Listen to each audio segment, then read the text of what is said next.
Lisolonge batoto ya Congo boyo kalisolo et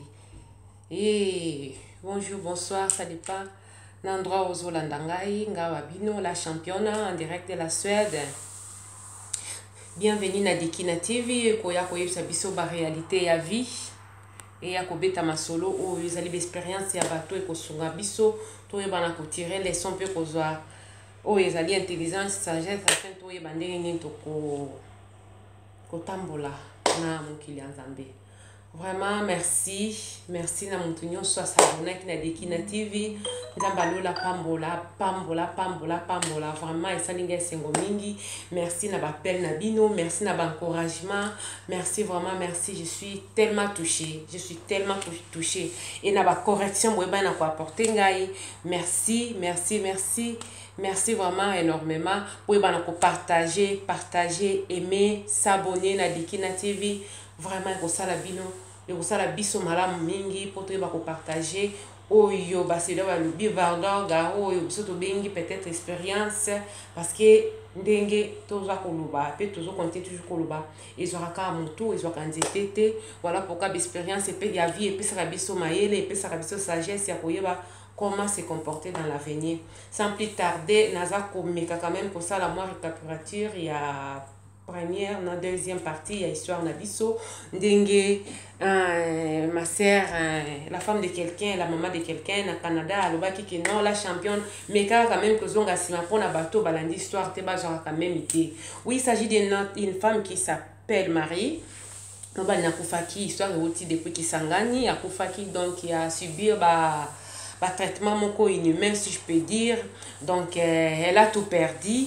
Bana Yemoko, donc tout va bien yon surtout donc abimaki azoi ka bana nae azoi na mbuka papa na bango donc au moment toza ko loba vie nae eza vraiment difficile donc vie nae eza ko concorder tena comme elle vivait avant pendant que son mari vivait. Donc voilà yango nae na suite fin à lisolo to ko partager ndenge nini makambo oyo bana ko s'évoluer après, qu'est-ce qui s'est passé, qu'est-ce qu'il y a eu, qu'est-ce qui s'est dit entre la famille, entre maman Marie na belle famille naie.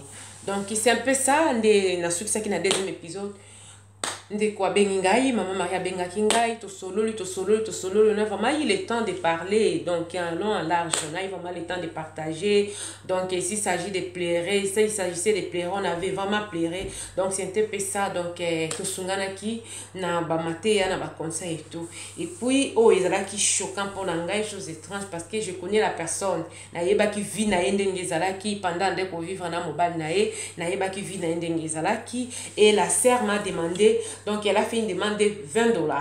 À Seninga, $20. Alors, que non, la patronne, Sunganga, Tindilanga $20, na sombe la banane, yo, ma futa yambila. Donc, 20 litres, hein, 20 litres, ma futa yambila, elle m'a laissé savoir que non, ça coûtait 12 500. Donc, on va somba 3 bidons, avec ces 3 bidons-là, donc, Pondo ezali gratuit, ma nyoko pezanango. Donc, c'était juste ma futa yande bandé qui causait problème. Franchement, ça m'a tellement dérangé, j'étais tellement bouleversée pour la romona. Mais comment? C'était une femme que moi je connais trop bien, même si je peux dire. Trop bien parce que tout le monde voisin dira presque 3 ans. Nande ko mona ndande ko vivre na mobali na ye bazalaki na dépôt na bango bazalaki na ba bien bazalaki na mituka ya ndeko rouler na RAV4 c'est vrai zaki chassate là il s'agit toujours le baisa na province na Kisangani ba 5 ans passé donc même moto ezalaki lix mettant moto déjà zo rouler na RAV4 cela veut dire que elle avait des sous ndeko mona na donc so zaki na wana posa ko sala monnaie ou changer dollar elle était toujours disposée. Au tinda bana bakoye lombon so on a besoin de garder peut-être $, au lingo changer va franc en $, elle était toujours disposée. Mais comme on a moninga moi c'est juste parce que son mari était mort, elle s'est mise à me demander que $20. Donc j'étais vraiment choquée kingai. Donc qui passe bilo ka bumeninga na bindenge ni via moto ko bouleversé comme ça. Comment jusqu'aujourd'hui, dans le 21e siècle, Batouba est tellement cruel et méchant. c'est quoi avoir droit d'hériter leurs frères et sœurs pendant que muto akufi azana bana azana mobali azana ce sont donc ezaba makambo moko c'est difficile pour moi à avaler et à croire donc c'est un peu ça to sololi na bio kende ko za problème te na otindela yo moi quelque chose na mona nango na otindela yo c'est ça la famille zaka ateke muto botane makila moko non moi je me suis retrouvée à Kisangani azalaki na ninde comme yo zalaki ndeko na ngai okoma ki lokwa ya na ngai donc on a pu quand même partager des moments de joie et tout donc pourquoi pas donc c'est un peu ça baye ba moninga malamu na tango passe donc je suis là il y a même si je n'ai rien mais même si ça juste rosa vraiment na kosa koloba benga la championne to solo là to yeba ko partager quand même oh ils allaient à partager donc un peu ça ndaye bisinga biki non la championne batoto na yo héritier na die donc bazana bana 5 ma marina mbane baboti bana 5 2 garçons 3 filles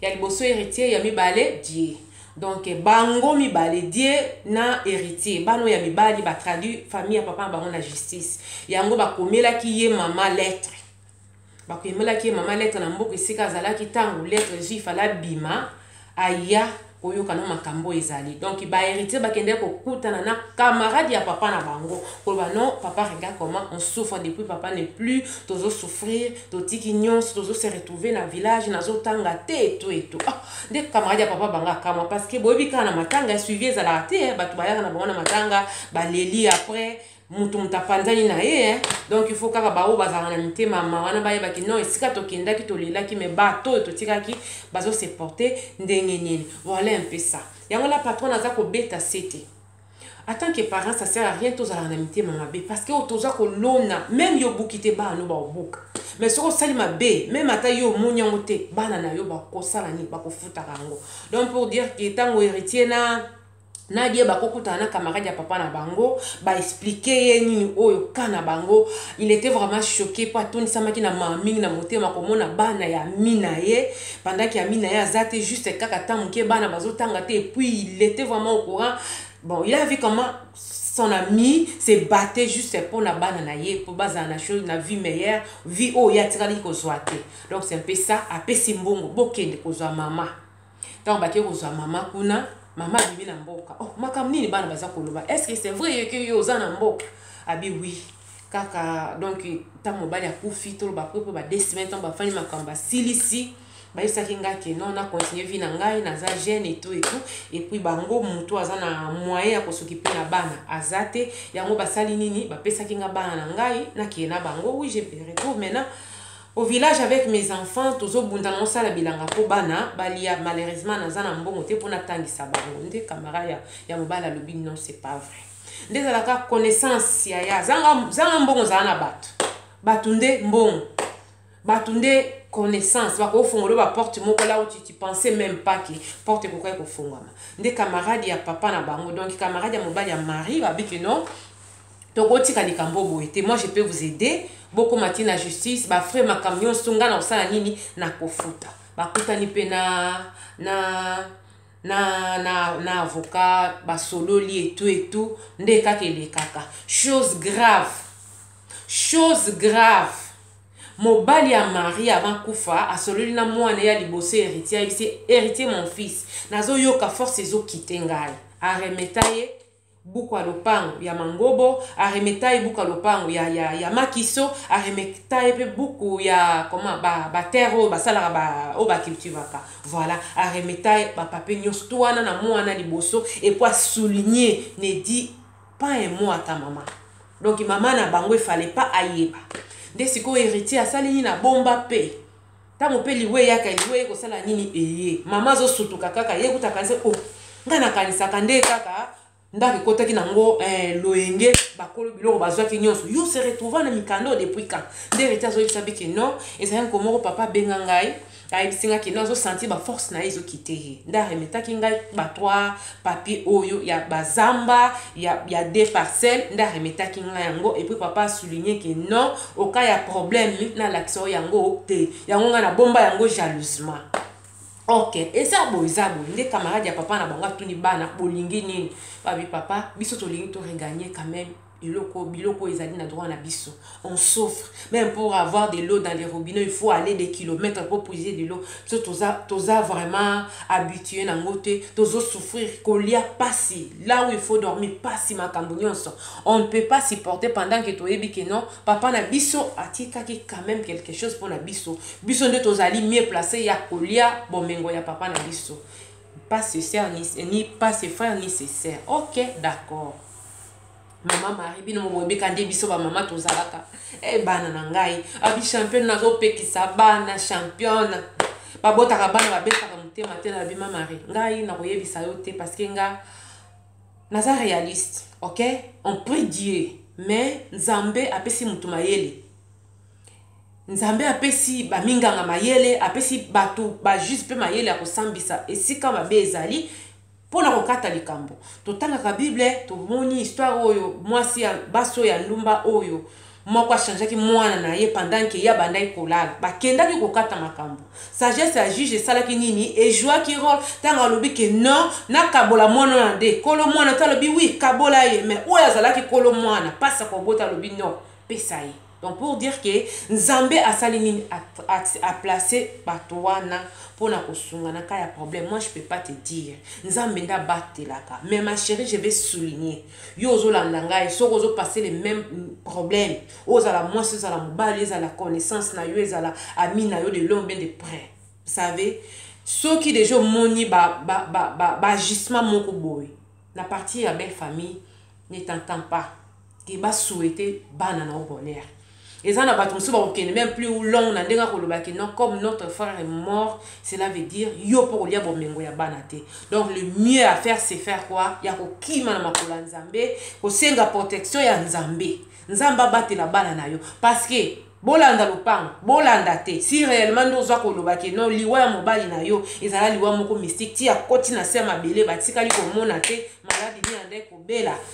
Ma chère na roye bisayo sala nini faut ka ko bonde la Nzambe parce que cela ne veut pas dire que ceux qui otiki baba bien wana ke le londi ko souffrir na bana parce que bana ana pe le lo nzala comme ça bana bandoki na ko yiba la ko dia kindoki akana kite nzala comme ça bana miyibi e ko bebi sa vie na bango yo zo crois que protéger bango pour éviter patati patala patata mais nzo ko exposer bana na mabe. Ndi na yeba ina kosola na ndeko na bi bon ngai na encourager bien héritier parce que moi héritier moi je t'encourage franchement tu es un homme, tu es vraiment un homme, c'est ça. Aux amants na liboso tu peux pas supporter voir ta mère souffrir ainsi parce que tant yo yebi surtout quand papa t'a remis les biens au moni mutu mutaye ba famille na mutu mutaye ba famille na. Je suis tellement triste comme on a surtout batumisi bazo vivre comme si comme si bazalaki éternel. Ndi na lobaki la fois passée ko beta tolote ngai famille na ngai bana papa na ngai bana mama na ngai mototo ya Congo batoto ya Congo. Comme tu n'es pas encore mort, tu sais pas comment ta famille pourra réagir. Donc il faut être sage. Surtout ceux qui bana ba okola ko solo na bana ke yaya moni oyo ya mutoki na ngai ata ba bimiselo misunde ni ko bangati. La malédiction sans effet n'a pas de nid. La malédiction sans cause n'a pas d'effet. OK? Ça là, ils ont motoki na ngai, ou ils ont motoki ngai na ya papa na yo. Mutu moko ta za na droit.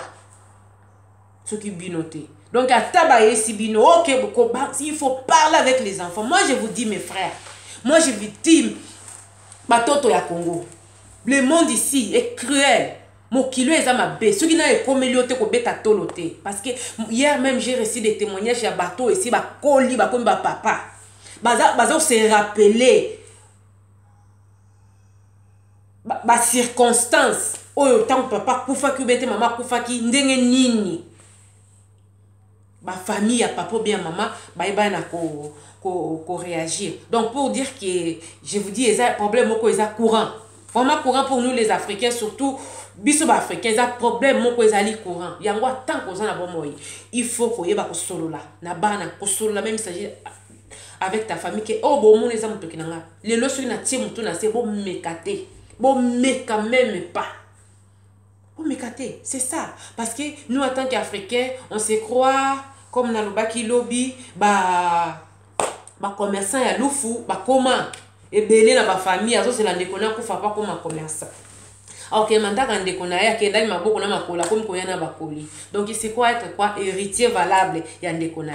Pourquoi? Parce que bango bakufeli bango ba perte. Donc c'est juste ezakanini. Hein? Prétexte wana voilà. Entre guillemets, prétexte wana bango bakufeli bango nde bazui perte bango nde. Donc epé ça donc héritier na die ba traduire bandoka papa na bango na tribunal. De mama Maria lobi mobali camarade mobali naye apesi mbongo bakende kozwa bana misato batikalaki parce que loko eza dossier ya famille nyonso bako présenter famille bako présenter défunt bana ya défunt na mwasi na ye et tout. Ndebe bakendaki bazui les restes ba fille batikalaki na mboka baye na bango na Kisangani. Bakei pe batindi pe convocation et pas ya belle famille ya maman Marie bakei kuna na plateau kanda kango sika bayebaki bakei savons que non jour tel il faut que ça nini se présenter.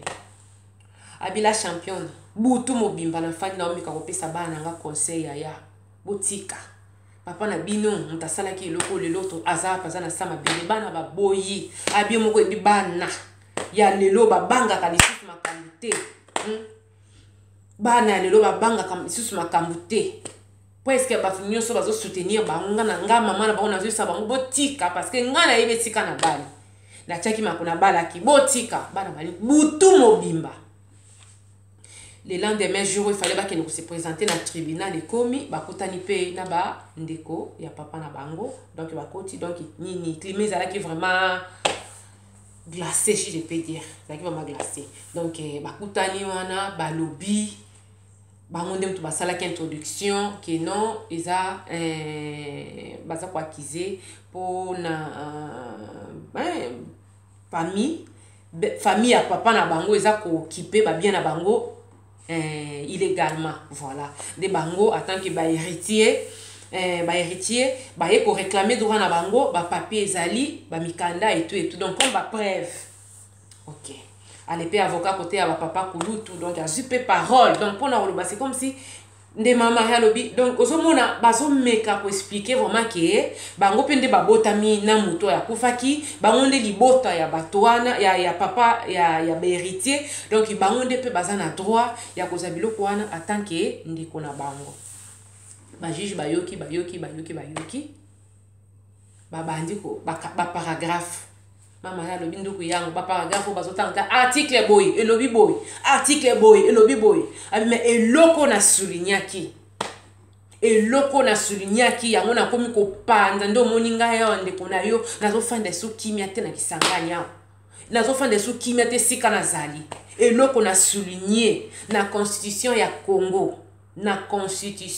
Congo ezopesa famille droite ya ko hériter biloko ya mutu ezala ngai nde nazana bana na ngai bango nde baza ba héritier numéro 1 ma famille n'a pas le droit lobi même ya kozwa tonga oyo soki ba héritier wana ba pesi bango nini oyo accord na bango te mais pour notre cas c'était le contraire ba héritier ba komi lokola bango nde bazalaki na droit te donc ba souligner ko bazwa eloko moko nde balakisi na ba gérant on a betela bino lisolo ba dépôt madesu ba yaki en tant que témoin ko témoigner que non na dépôt inventaire ezalaki boye tant patron akufa ki ngande nazalaki gérant pendant 3 mois tant nazwi salaire na ngate ndi nazalaki obligé ya kotika mais tant patron akufa ki dépôt ezalaki na autant basali somme nyonso to na totalité nyonso to oya mobali ya mari mbongo bango bayeba na kozwa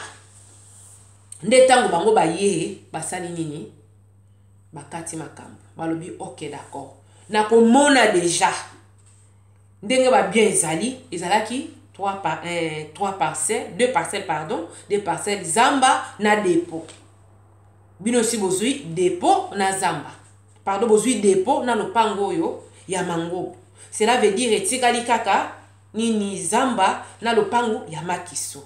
Mais ce n'est pas pour vous dorloter, non. Parce que vous n'avez pas les droits. Ba droit, bato baza héritier, y a ba bien, y a frère nabino, ezali bananaye, pe mwasi naye. parce que na livré ezali kombo ya mobali après ndenge ya kana ba kompo même ya maman Marie et se retrouva ki ata kombo ya ndeko moko te. Donc ndenge ezali wana oui bozali ko occuper parcelle wana illégal. Il faut bo quitter yango le plus vite que possible. Soki bo sali yango te donc boyeba donc ba peine ba lobi nda lobi donc na ndako comprendre te menga eloko ezaki souci na ngai koyeba kaka ki famille mobali na ngai bazaki na droit te ya kosala ba acte basalaki ya kobimisa ngai. Bazaki na droit te. Abila champion soki ba bandela kake no ba bandela scène. J'allais pas me laisser faire. J'allais pas me laisser faire quitter ma maison comme ça. Mes enfants ont failli mourir. Bana nanga mi balé ba sala ba fièvre na mboka kuna. Kisi ya malonga te bazo melaka Congo bolozo ye ba kutu te ma chère alobi. Ozo ye ba te soki ba benga ngo nini dose soki ezoko bezo kokato ozo pesa kaka ozo pesa kaka. Na ngena kufela ba. Na ngena kufela ba. Soki ba bandelaka. Na ngena kitenda kuna ngai te. Soki ba bandelaka. Na ngena se ressaisir parce que les kambise koyaki. Na ngaki na mitika te ke obo non parce que na vie la championne. Mutako olingo lokwa yo moko azate ya panzambe. Lokola panzambe mutu mswa ko linga yo te. Lokola yo moko. Donc toi-même tu dois veiller na bolamu na yo. Mutu mswa ko veiller na bolamu na te. Abi je regrette beaucoup. Les losoki na za et sika nazali. Ils avaient peut-être kozanga koyeba. Je me suis laissé emporter et puis nazala qui vraiment entouré na batamaka cité bateau nazala qui na bango donc c'était juste oui c'était un peu ça nabi ah bon menga na sepeli nabi mela champion na sepeli ou pesinga iposa kolia oyoko na lia penjo yoko na minute parce que ya la champion na sepeli ke match baloki abi mama tika mutu soka lingi to alingi yo te mama na bomi nzoto butu na koyebisa bana ki no botika wana famille ya papa na bino tant tozo bima après avoir koyoka bango ko sala ba présentation wana tant bakati makambo avocat ya famille ya papa et yebisi ba juge ki non o eza problème familial botika biso to traiter yango bo pesa biso 48 heures babino to pesi bino 24 heures donc lobby boya soki boyokani te to kokata makambo selon loi constitution ya Congo. Tango bazo bima wana mama Marie na bana na ye na bandeko bayaki na ba camarade ndezala kaka famille ya mobali pe ali basa prendre na bana. Biso nde bandeko tata na bino bolanda mama na bino tazo conduire bino na erreur. Bolanda te biso bandeko tata na bino héritier yozo sala boy biso siko to kokende wa.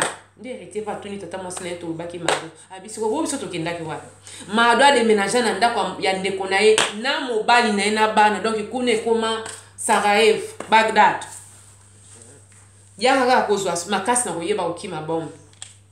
Et comme à Bagdad, Mado pas déménager na mobali na ye na bana parce que bazali na le pango mnene. Donc c'était double parcelle, na ndenge ya largeur. Bon donc bazana accès na balabalo na deuxième avenue aussi. Et puis bazali na ndako mnene et puis na annexe na si.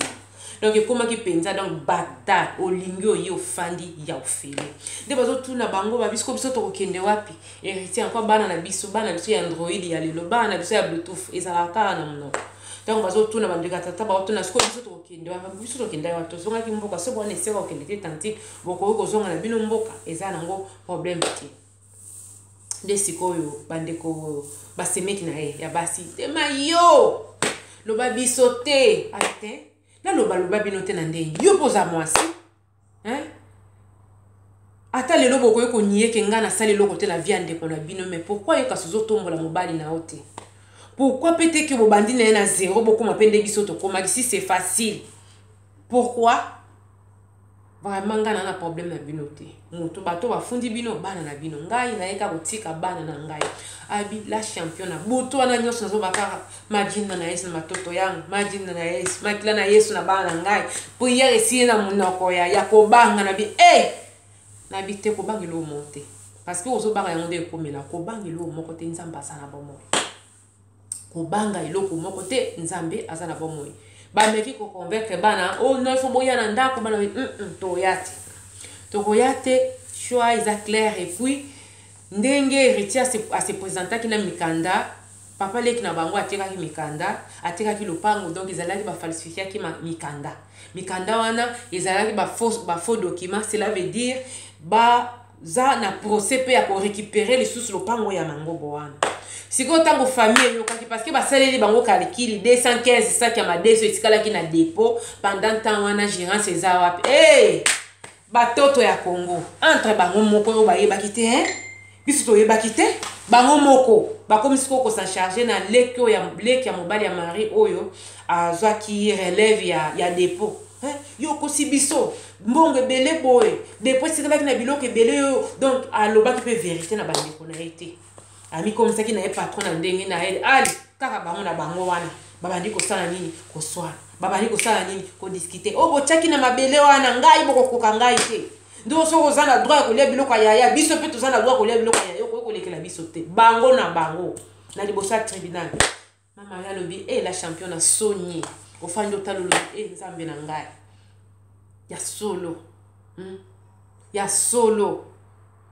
bino nyonso to bobotaki mboka na yangambe meme ata mobali na ngai abotaki mboka auta mboka aza mboka te aya nde na nkisangani koya koluka ase battre mibundi na vie sans aide ya yaya oyo aleki non ye moko abundi na vie lelo akomi oyo akomaki wana avant kufa mais bino bozokoka kobunda te me boya kowelela abila champion liboso ya tribunal bango na bango ntango baye na bana na bitala botika bana ngai bosimba te botika bana ngai botika bana na ngai oyo bosalaki wana esi ekoki oyo bosalaki wana bozwana esi ekoki naza mario ya lobi to bosakanaki wana bobalusaki na bapotopoto etu eki na be ndoko yangu yo pe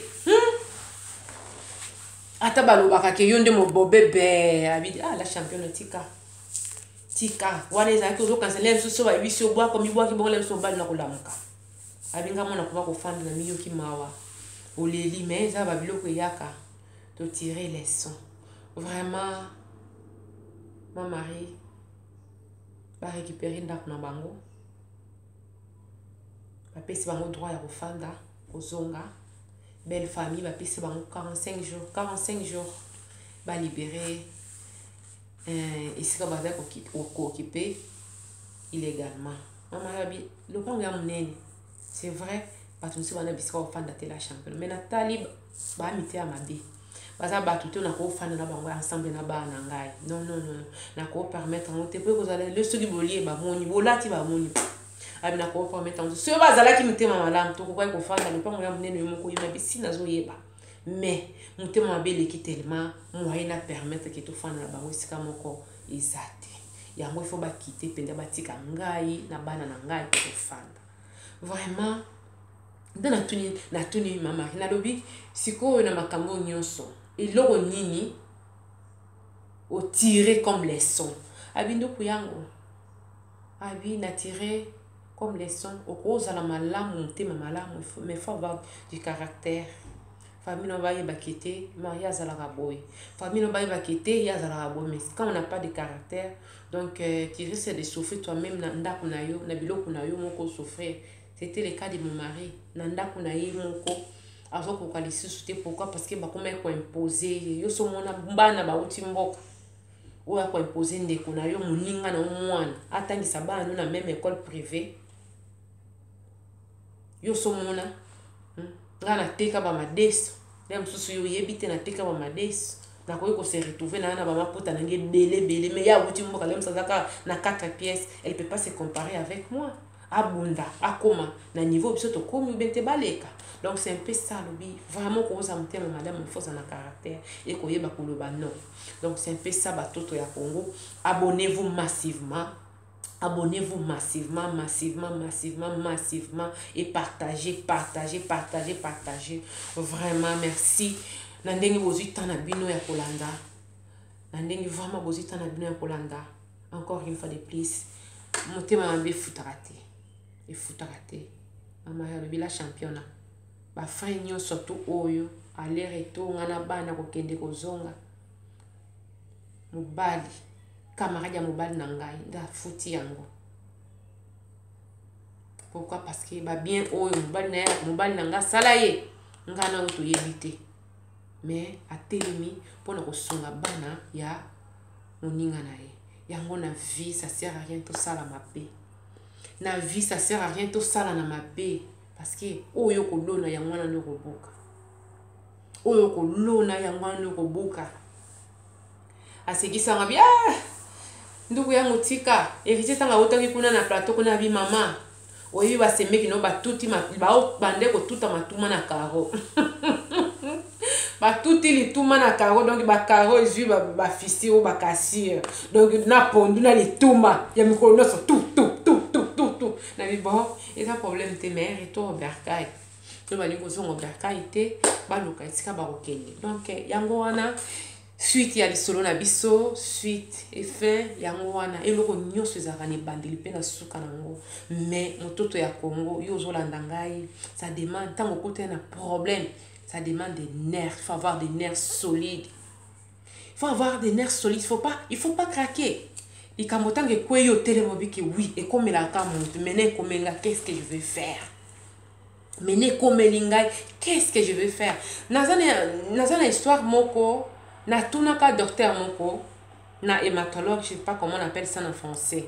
Bon ici là ba toi cancer bazora traitement. Na tunye parce que to comment qui loka net moi famille hein tant bozo ya trop na bozo yeba ke ye wana zana tumeur. Il y avait 3 jeunes garçons, 3 bazaki na cancer ya tumeur. Donc bande pour pousser cerveau tellement que batikala ki na minimum 6 mois pour vivre. Na 3 personnes wana ezalaki na moko azalaki na ba nerfs solides. Il avait des nerfs solides mais ba msusu donc abandonnaki déjà. Donc ils étaient prêts à mourir. Donc bazalaki na moral moko faible par rapport à l'autre. Et malheureusement bato na zolo bazalaki na moral faible. Vie donc durée à vie na bango ezalaki moins de 3 mois. Oh mususu wana otona olobake moral na ezalaki tellement fort à vivre qui plus de 2 ans je crois, à vivre qui plus de 2 ans. Dans qui temps na tout ni docteur na lobi pourquoi ceci hein pourquoi ils ont la suki bo pesi o bi ki no hotel na 3 mois ya ko vivre hein l'aime se peut toi même comment ta kufi ai singa webi nini ça dépend ya moral abina tanga malade moral et jouaka na tanga problème moral et jouaka très fort.